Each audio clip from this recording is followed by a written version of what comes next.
Because if you do win this game, you could be a 5th seed at the end of the season. You have to play Phoenix. I don't blame them if they did kind of sell this game a little bit, but you know, a lot of factors added up for them to not have to win this game.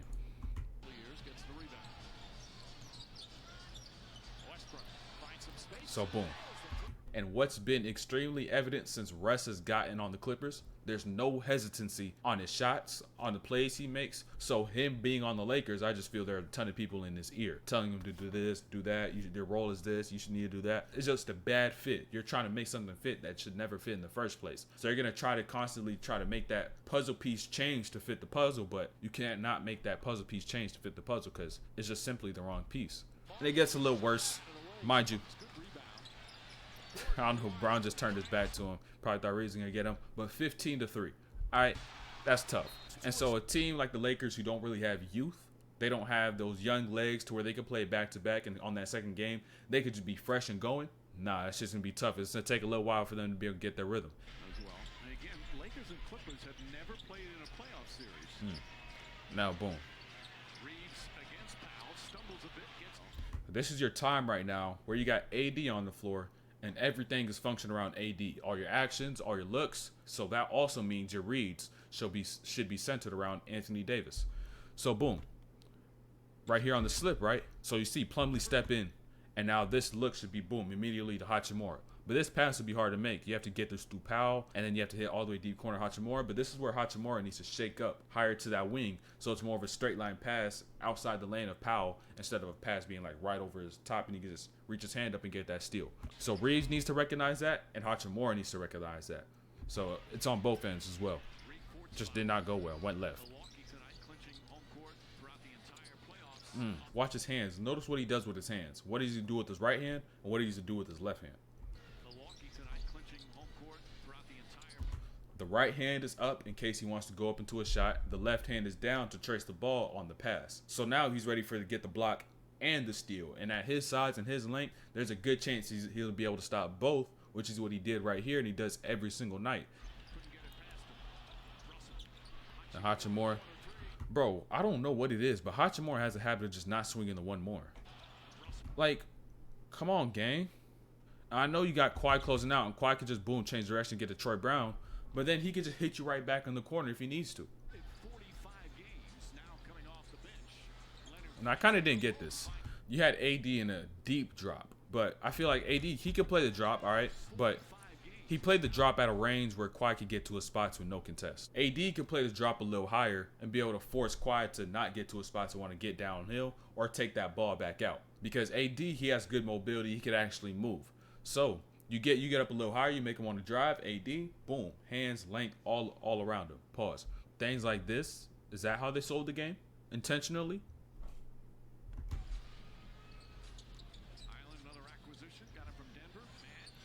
All right, but this is not intentional. This has been happening for way too long. Bron does not guard the three-pointer. And by the way, make sure you subscribe, like, and turn on notifications because we drop breakdown videos daily. And if you want to catch my breakdowns live, make sure you go hit that link in the description, go follow, and let's get right back to it. Notice the point at which D'Angelo Russell gets his eyes up to go and make this pass. Right here. Now he's just a little too late at this point because now he's got to load that pass up, and now the gap that you had to be able to make that pass to Hachimura is now closing up because Batum is also sprinting back on defense. So now that gap closes up. So you got to make sure anytime you get down transition, you got your eyes up. You got that ball ready. You got a good dribble going, a good pound going, good little hang going. So as soon as you see something, you can just fire it instead of having to wait for the ball to get back up to your hand, then throwing that pass.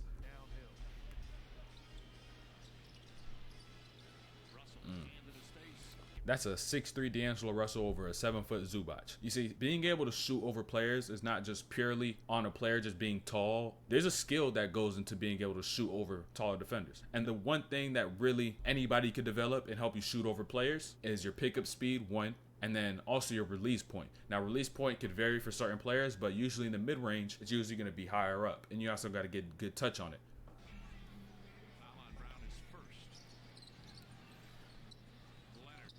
All right, Troy Brown.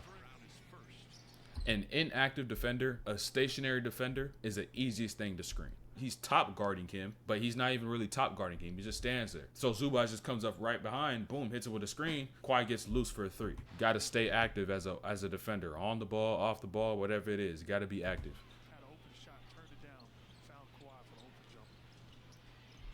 Brown little fade.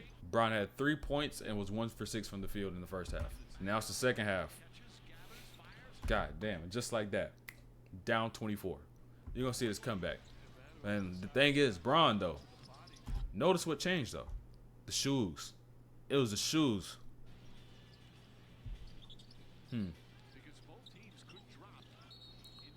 Now, right there for Russ. We know Russ isn't a shooter. So in a situation like this whole lane is free. This is your open cut because your defender is engaged right here on this help. AD is still turning around, focused on this ball. And so you make this cut, boom, catch, quick, go up. I don't even know if AD will be able to get a hand on that. He possibly can.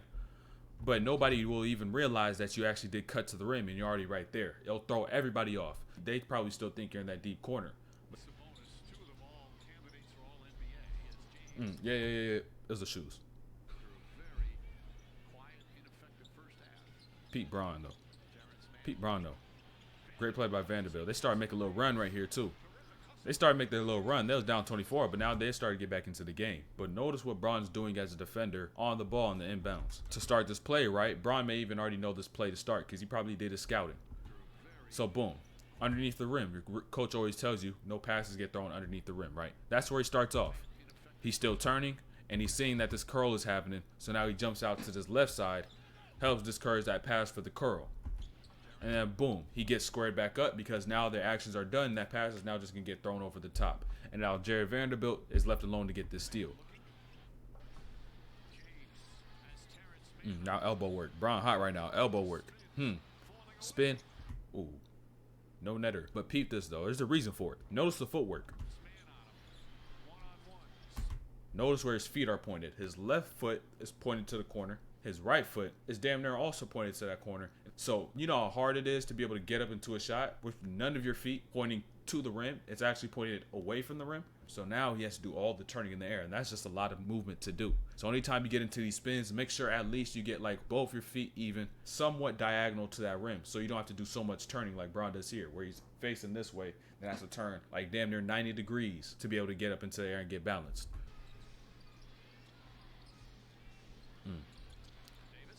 Hey, AD's midi, though. AD's midi has been on lock since he came back, all right? And so now, as LA, if you're going to go into playoffs and ISO Anthony Davis, one thing you could do, though, is do what Philly does with Embiid and get him into these elbows, get him to the middle of the floor, so now that it's harder to send that double. And since the Lakers got more shooters, you could be able to, boom, make a swing, and you still got somebody that can knock down a shot. And so, boom, AD, if he's in this mid-range area, you can't get to the rim. Now he can get to his little separation moves, his step backs, whatever, pull-ups, all of that stuff.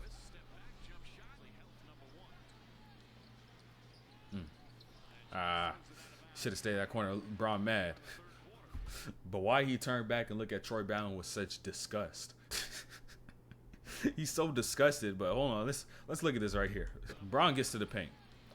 Now, I don't understand why Troy Brown did cut, because I know you see Bones Highland probably going to close out. But if he cuts, is he going to take that ball down the lane and dunk on Mason Plumlee? But let's be real, it's probably going to take a couple dribbles and kick it right back out. So it's probably better you just stay in that corner and be able to possibly get that shot, because Brown made a little play for you. And if you don't have that, boom, swing Hachimura, you get in rotations, you keep doing your thing. Now, Bones Highland. Hey, he had, what, 11 in this fourth? 13 in this fourth? And he played the whole fourth quarter as well. Russ didn't play in this fourth because Bones was going. That's the thing. If a coach like Ty Lue, if you got it going like Bones Highland did last night, he's going to leave you in the game because you're the hot player. You're going to ride the hot hand. Since Bones Highland got it going, left him in the game, and now these are the little chances, the opportunities that he's going to have to be able to show himself and show what he could do, and not necessarily be the person that's going to be exploited all the time. And boom. You know, Lakers get up another run. Down 20, bro. They're down 20 at this point. That's tough. And on top of the fact, you may even not want to win this game, because if you do win this game, you could be a 5th seed at the end of the season. You have to play Phoenix. I don't blame them if they did kind of sell this game a little bit, but, you know, a lot of factors added up for them to not have to win this game. But, of course, they still got to finish the season out, though. Now, boom, you're already up 20, but, you know, there's simple things that go on that you still got to focus on. the Lakers did get another run, and that when Jared Vanderbilt is on the floor, you got to realize he gets all his buckets from the short corner area and just literally be playing around this baseline. So you've always got to make sure that you're aware of where he is at all times. Instead of worrying too much about this perimeter, you got the easy two. Now this comes down to the fact that are you going to give up the open two, or are you going to let somebody shoot an open three? Open two is 99% chance to make it. Open three, 30-40% depending on the person. So me personally, go ahead and shoot that goddamn three. Even then, we can still get in rotation, be able to get the stop.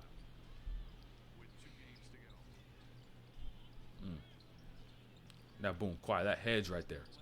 That hedge right there. Notice how sharp he comes off that hedge. He doesn't take no dribble back. He doesn't hang that dribble and go backwards towards half court. He goes straight line, and as soon as D'Lo's gone, as soon as he sees the lane, he turns his angle and goes and attacks that rim. And now by him keeping that angle so sharp, it gives Jared Vanderbilt no time to be able to go and recover. And that angle, boom, straight line drive to the rim.